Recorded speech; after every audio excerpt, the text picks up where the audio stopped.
নমস্কার সবাইকে, আমি ডায়েটিশিয়ান শিউলি। আজকে আমি আপনাদেরকে নিয়ে এলাম আমার ডায়েট কিচেনে। ডায়েটিশিয়ান হিসেবে অনেককে যখন রেসিপি শেয়ার করে থাকি, তো তার মধ্যে একটা বেস্ট রেসিপি হচ্ছে ওটসের প্যানকেক। তো আপনারা অনেকেই আমাকে রিকোয়েস্ট করেছিলেন যে এটা কতটা অ্যামাউন্টে নিয়ে কিভাবে আমি বানাবো সেটা আপনাদেরকে দেখানোর জন্য। তো আজকে আমি আপনাদেরকে এটা দেখিয়ে দিচ্ছি যে কিভাবে আমি এটাকে প্রসেস করছি বা কী কী ইনগ্রিডিয়েন্টস এখানে নিয়েছি। প্রথমেই দেখাই যে নিয়েছি ওটসের প্যানকেক বানানোর জন্য ওটস। এটা এই টেবিল স্পুন দেখতে পাচ্ছেন, এটাতে 6 টেবিল স্পুন আমি ওটস, প্লেন ওটস নিয়েছি। তার সঙ্গে দুটো ব্যানানা মিডিয়াম সাইজের নিয়েছি। আর এটার মধ্যে রয়েছে 5 টেবিল স্পুন টক দই। আপনারা চাইলে এখানে 200 ml মিল্কও অ্যাড করতে পারেন যদি দই না দিতে চান। আর এখানে খানিকটা আমি নিয়েছি দারচিনির গুঁড়ো বা সিনামন ডাস্ট। এটাকে জাস্ট পিঞ্চ অফ আমি নেব, না হলে ফ্লেভারটা খুব তীব্র হয়ে যেতে পারে। আর অল্প একটু যদি না দেওয়া হয় তাহলে প্যানকেকের ঠিক টেস্টটা আসে না। তার সঙ্গে নিয়েছি আমি এখানে সাদা তেল ফ্রাই করার জন্য, এবং জাস্ট একটু মিষ্টি ফ্লেভার আনার জন্য এখানে নিয়েছি আমি মধু। বাট যারা মানে মিষ্টি দরকার নেই মনে করবেন, সেক্ষেত্রে তারা মধুটা অ্যাভয়েড করতে পারেন। এবার চলুন এটাকে সব ইনগ্রিডিয়েন্টসগুলোকে নিয়ে আমি একটু মিক্সড করে দিচ্ছি। ওটস দিলাম, তার মধ্যে আমি দিয়ে দেবো দই। দইটা দিয়ে ভালো করে এটাকে আমি আগে মিক্সড করে নেব, তারপরে মধু এবং দারচিনি পাউডারটা অ্যাড করব। আর একটা ইম্পর্টেন্ট ইনগ্রিডিয়েন্টস হচ্ছে একটা ডিম। এই ডিমটা না দিলে মানে প্যানকেকটা ঠিক ভাজা যাবে না। যেহেতু এটার মধ্যে আমি দই দিচ্ছি, তাই অল্প একটু জল অ্যাড করতে মানে অ্যাড করব, না হলে এটা ঠিকঠাক মিক্সারটা আসছে না। যারা দুধ দেবেন তাদের ক্ষেত্রে আর জলের দরকার পড়বে না। খুব সামান্য পরিমাণে জলটা দিয়ে দিলাম।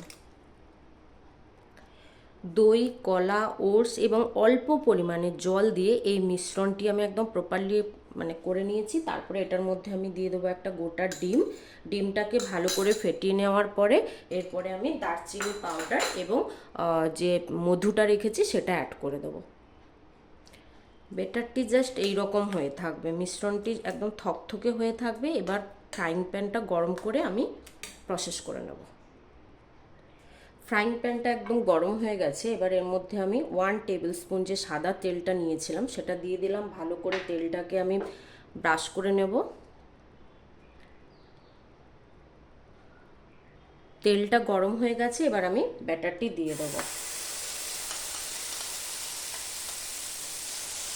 ভালো করে মেলে দিলাম।